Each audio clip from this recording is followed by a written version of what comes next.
Hello! Welcome back to another video with grad mates. I'm Peter. Caitlin.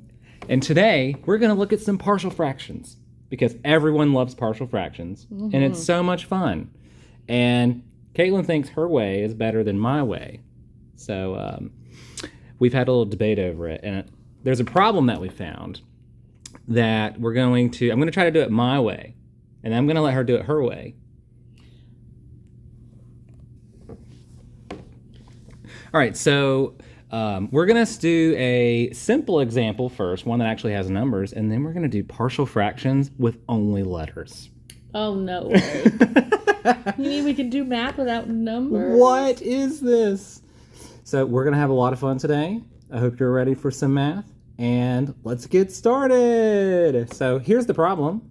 We have 7x minus 15 divided by x squared minus 9. So again, this is the easy problem that we're gonna do. Let's call this E for easy. Are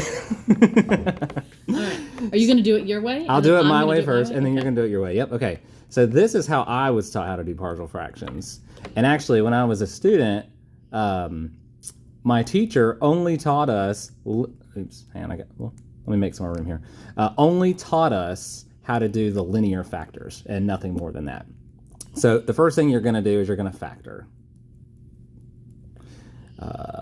Wait, how does that factor again? It's a difference of squares, Peter. All right, so I'm paying attention to my denominator here. The denominator tells you how many fractions you have based on the number of factors. So I've got one linear factor here. I've got another linear factor here. So that means I'm going to have two fractions, or rational expressions, simpler rational expressions. And one's going to have the x plus 3, and then one's going to have the x minus 3. Now we want these to be proper rational expressions, so the numerator must be a constant because the denominator is a linear expression. So we're going to have the same thing over here. Now I was taught that you combine the right-hand side by multiplying by what's missing. Hey, we can't use red because remember I'm colorblind? Mm-hmm. All right, so x minus 3. You can see that okay, can't we? I think so, yeah. All right, so I'm going to multiply by, it's really like x minus 3 over x minus 3. It's just the numerators are what I need to pay attention to. So this one's going to need the x minus 3. So you have, I'm going to distribute to ax minus 3a, and then we have bx plus 3b all over that denominator. I'm not used to writing like this. Oh, dang. I didn't mean to keep it this color. It's okay. Okay. I'll switch back after I find those values.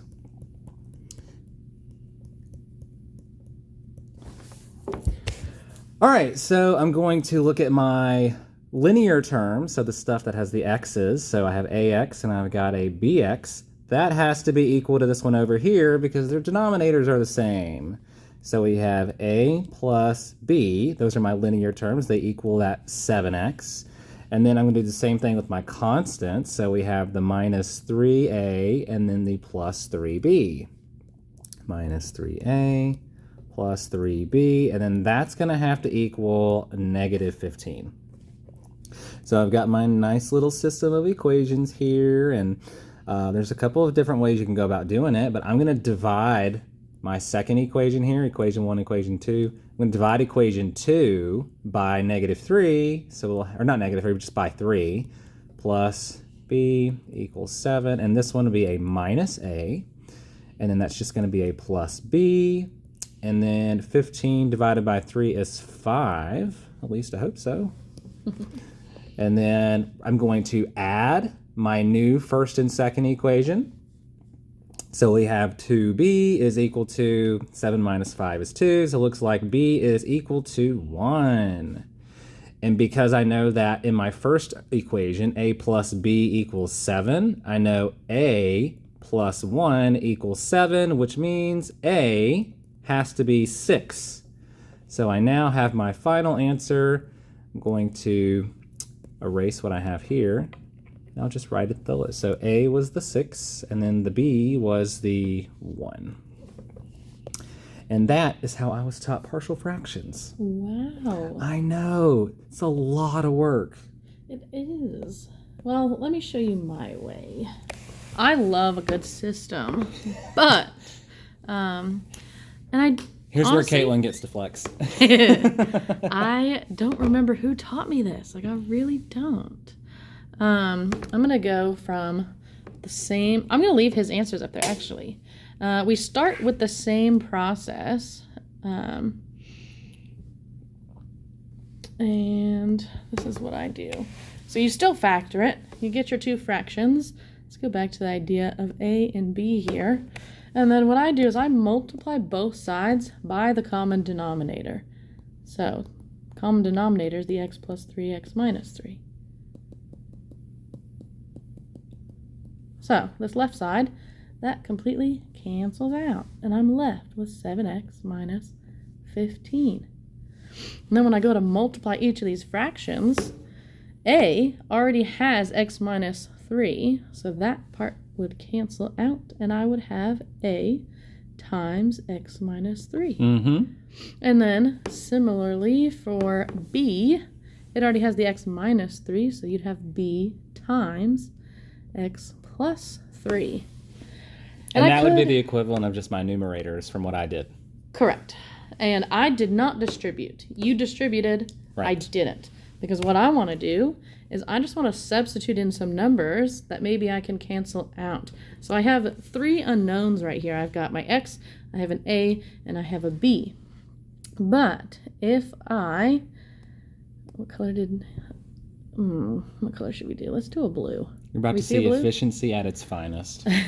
If I plug in a 3 here, and I said blue and it went purple. Why did I not hit okay? I don't know. I'm going to leave it as purple.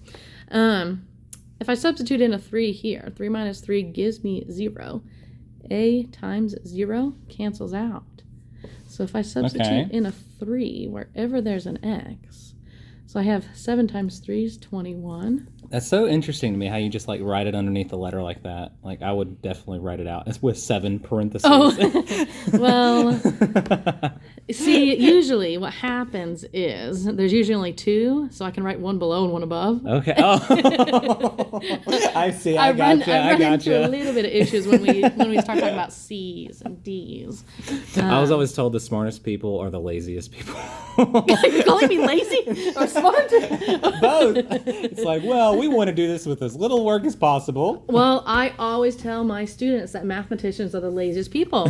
This is just an aside, because if you know all the symbols for different things, so all real numbers, instead of writing all real numbers, we just write R. Instead of integers, we just write C. Anywho. All right, let's see this magic happen. Okay, so we know that was 0. And then 3 plus 3 is 6, so right. 6 times b is 6b. Ah. What's 21 minus 15? 6. Okay, I'll believe it. I'll believe it. So then, all right, divide both sides by 6. B is 1. Which, isn't that what you got? Look at that. Crazy. So then you're probably wondering, what in the world? How do I find my other one? Let's see, if I do blue, is it contrast enough? I think so. So now I can substitute in one that'll knock out the other. So I've knocked out A before, so now I want to knock out B. If I use -3, that'll knock it out. So let's go ahead and plug it in. So that's now -21 minus 15 and -6a, and b was canceled out. Okay. So let's see if I add these. I believe, what is that, -36? Yep, that's what I got. Divide both sides by -6, and a is 6. Hey, look at that. So you don't need a system. That was still a lot of work. Yeah, it still was a lot of work. Honestly, it probably took up more room than you did, but we'll just go with I wrote bigger. Yes. So yeah. So far, that method has not failed me. So if you can find a problem where you think that wouldn't work, let me know. All right, so the next problem, the one that actually just is all the letters, let's take a look at that one. So this problem, I'll tell you where it came from.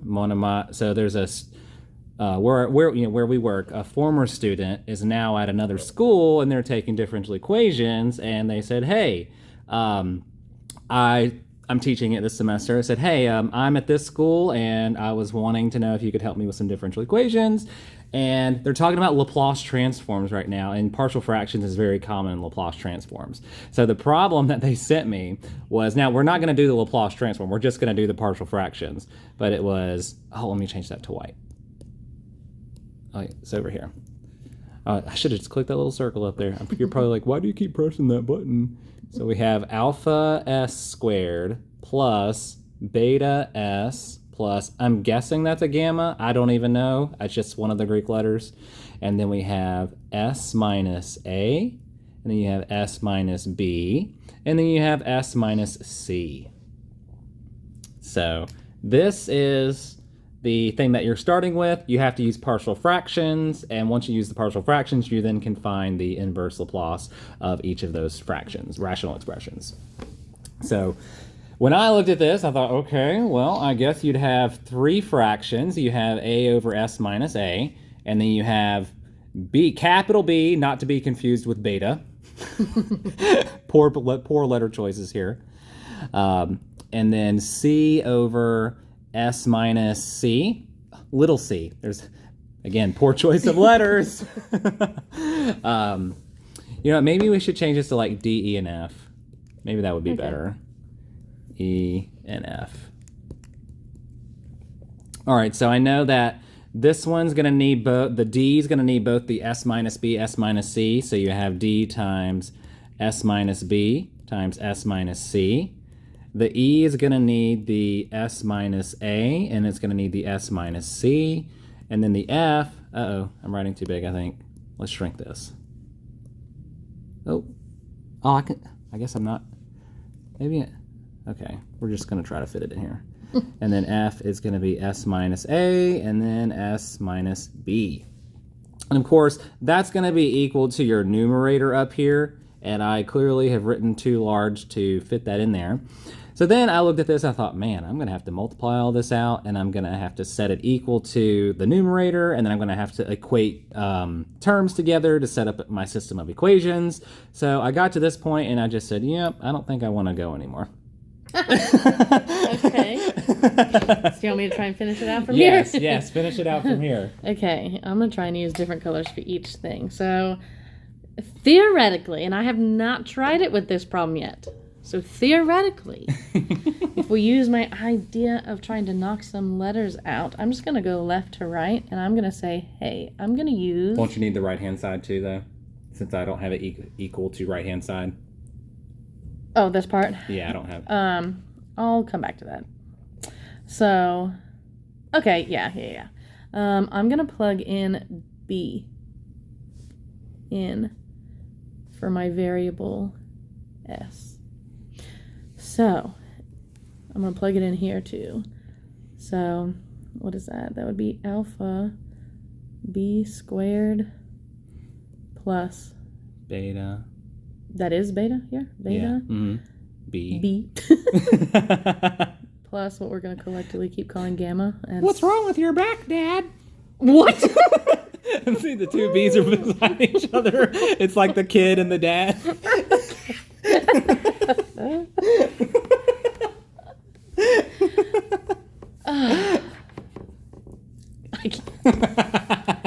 Oh, man. Okay. Let's see. So then the whole D term will cancel out because we'll have B minus B to give 0 here. 0 times anything else is going to be 0. Then we'll have here E times B minus A times B minus C. And then here I'll have the B minus B, which is... Goes to 0. 0. So I'm left with just this. Okay. Now, honestly, Well, I wouldn't multiply that out. You just need to find E. So wouldn't you just divide by those two quantities on both sides to isolate E? I mean, right? Okay, yeah, because they would be numbers. Yeah. So those would just be numbers. So you would divide by those. So divide. And are we gonna? I'm trying. Yeah, I would I'm just trying write it to like think. that. I'm trying to think. We're on the lazy, remember? Yeah. Well, I'm trying to think on the fly here. Are we gonna leave it general like that, or is there Oh, I something mean, I we don't can see do what to else you can factor do with from that because, I mean, you just have letters.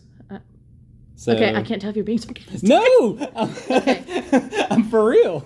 I'm being serious. You just have letters. I mean, how the heck would you factor that numerator having alpha, beta, and then I'm calling it gamma. Yeah. But how would you factor that to divide something out with the denominator? Like you wouldn't.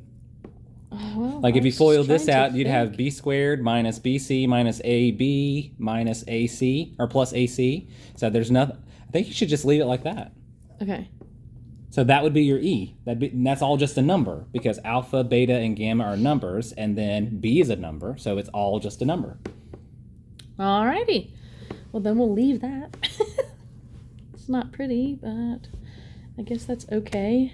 I don't even remotely want to try and rewrite that Can you copy it for here. Oh, that's yep. So that's what I'm gonna do. We're gonna go into a different color, maybe orange. I did something wrong. Orange, and I have to hit done. Got it. Okay, so let's try again. So it's gonna be that same. Oh. Did you just realize something? Uh-huh. What did you realize? I realized that I'm gonna be rewriting this anyway with whatever letter I choose to plug in. So I've done B. I'm gonna have to do A, and I'm gonna have to do C. So I'm just gonna do A. No, let's do C because it's here. So I'm gonna plug in C everywhere. Okay. And then I get what? Alpha C squared plus beta C plus that. And then D's going to cancel. E's going to cancel. I'm going to be left with F. So C minus A and C minus B. So it's the same enumerator with the letter plugged in. Right. And then I'm going to divide by the two factors that were Hey. left. So C minus A and C minus B. Uh-huh. And then, I know this is in different colors, but I can't stand. So this is going to be a triangle. Triangle. That's a beautiful triangle. Thank you. What's that angle right That's here at the top? I'm just giving you a hard time. Wow. Better triangle. So Don't aggressive. Ask me. Okay, I think we can do purple. So I'm just going to use that idea. She beats me up all the time. You know what? I'm not even going to argue. For making a comment like that, I'm not even going to argue it. We're going to plug in A. I know it's hard to see that I'm plugging it in everywhere. But it's this alpha A squared plus beta A plus what we're calling gamma over the ones that are left. A minus B, A minus So, C. A minus B, A minus C. And I wonder... You know, I'm most curious what shape you're going to use. I was going to do a circle. Circle. Isn't that an ellipse? You know what? It might be. But is that... There's got to be something else. No, I think that's it. Okay. No, that is it. Okay. Because I ended up having to default to your method, so your method is okay. superior. Very nice. Yeah, a system with that would be crazy. Yeah. Because there's no numbers. All right. Wow. That was a lot of letters. Yeah. We even threw not English letters in there. It's crazy. No wonder everyone hates math. Just wait. Maybe next week we'll do a video on how punctuation is thrown in too. Oh gosh. I don't even know what you're talking about. A factorial. Oh!